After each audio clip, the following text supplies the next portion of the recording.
I used to find those early hours feeding quite lonely. I know that sounds ridiculous, but I used to feel like I was the only person in the world up. And it's like 3 a.m. Eamon was snoring next door, not snoring, asleep next door, and quite rightly. And he was doing Good Morning Britain, or GMTV as it was then, early mornings, and that was fine. I was fine to be up, but suddenly you just feel alone, and I think people struggle. Women struggle with that. I think what's nice about Alex coming out and saying all of this is because so many times now we hear of all, especially all the Hollywood kind of A-listers who, you know, they're back in their size 8 jeans the day, an hour after the baby's born, and breastfeeding's all beautiful and all the pictures, and it puts so much pressure, you know, on new mums.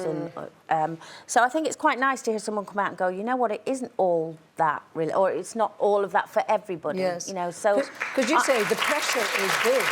Because the pressure. medical pressure, and I'm sure there are lots of, you know, wonderful reasons why mother's milk is best, but I think everybody feels a bit of a failure if they can't do it at least once, at least for your first child. Well, I didn't do it for the boys, the 2 boys, and then when I was pregnant with Kira, I discussed it with Ray, and he was really, you know, he'd read up on all of that. It's meant to be the best thing for the baby and all that. I'd really like to try it. And I thought, she will be my last child, because I was 36 at that point, and I thought, I would like to experience it.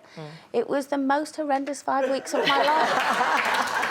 And I tried, and I have to say on national television that why God gave me these ideas, because they are massively useless. Nothing much there. Well, that's a bit of an opinion, really. I mean, it is. They wouldn't feed a kitten.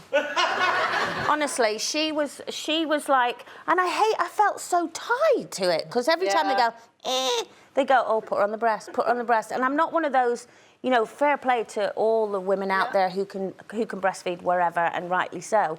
I'm quite shy, so even in my own house, if we had visitors, I'd go and sit upstairs. And no, you see it all the time, don't you? You see women out and about, and they're you know, you suddenly think, and you look and you realise that they're breastfeeding and they're having a chat and they're drinking and it looks coffee. So lovely and great. normal. But I was like you. My first baby in hospital, it was very much, you know, you are going to breastfeed, aren't you? And I sort of felt the pressure to do so.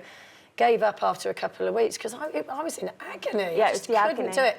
By the time I got to the second baby, I was in the hospital bed and I could see them coming out of the corner of my eye, and I just went, "Don't even bother, not doing it."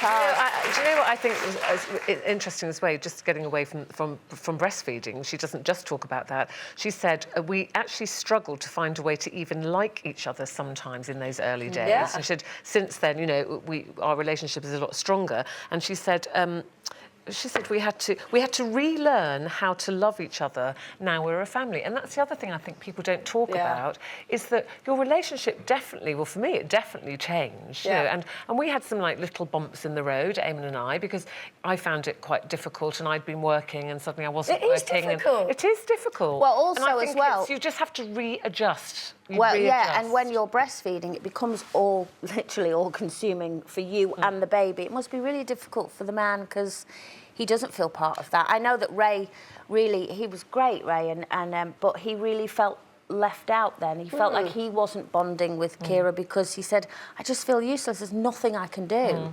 Till she pooed, and then I went, you can do that. But so there was that, you know, it's hard for the man as well. And then he came down, after about 5 weeks, he came down in the middle of the night, and I was sitting on the couch with her strapped to my breast that was rubbish, and I was sitting there, I was just sobbing, and he went, okay, this is ridiculous, you need to stop. And I went, get the bottle out the fridge. It's just great to say that, because then a lot of people who are going through that experience where they're just at each other's throats read something like that and go, oh, I'm all right then. And don't feel offended. I must tell you a little story that just before you go, because I know you're going to end this conversation soon. A friend of mine who's a teacher, she had a little pupil who was missing, you know, her teacher and asked could she go and see the baby. And so when the little girl came in, Mary was feeding the baby. She said, oh, miss, what are you doing? And she said, well, I'm just giving the baby her milk. And she said, oh, does she get her dinner out of the other one? I love it. And what about you, getting that secondly, did you find that difficult to adjust to being a new mum? What kind of things did you do to make yourself kind of get through it? Through the night. You were talking about being lonely. Do you know what I did? Honestly, I used to buy, 50 Shades of Grey had nothing on me at that point, because I used to buy really racy novels. And I never I don't read them now, but when I had to get up so many times... She's a liar. I know. I would think to myself, I couldn't wait to get back to the chapter to see what was happening next. So it got me through the night. Yes, it did. Well, listen,